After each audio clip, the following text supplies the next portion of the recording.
Hi friends, and here if eager is decoded as AEHRE, then issue is decoded as. So eager, okay, ఈగర్ని ఎలా code చేశారంటే AEHRE. Next ఇష్యూని ఎలా code చేస్తారనేది question. So based on దీన్ని base చేసుకొని మనం ఈ ఇష్యూని అనేది కోడ్ చేస్తాము.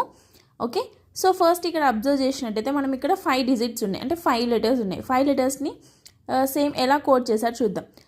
సేమ్ లెటర్స్ ఇక్కడ కూడా డీకోడ్ చేశాడా అంటే లేదు. సో రీఅరేంజ్మెంట్ ఆఫ్ లెటర్స్ అనేది కాదు, but complete rearrangement of letters అనేది కాదు, బట్ ఇక్కడ 1 డిజిట్ మిడిల్ లెటర్ తప్ప రిమైనింగ్ అని రీఅరేంజ్మెంట్ కనిపిస్తుంది. సో ఎలా ఉంది ఇది?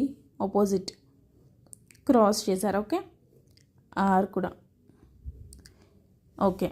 సో మనం ఈ మిడిల్ లెటర్ని వదిలేసి రిమైనింగ్ కూడా అలా చేద్దాం. SIUE.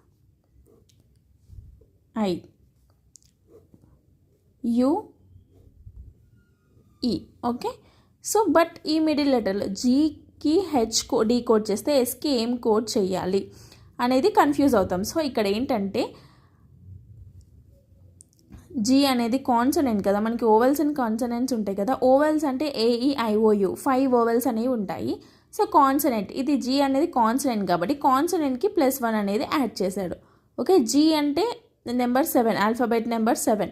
సో 8, హెచ్ అనేది 8 అంటే +1 అనేది యాడ్ చేశాడు. సో ఎస్ అంటే ఆల్ఫాబెట్ నెంబర్ 19. సో 19 + 1 అంటే 20.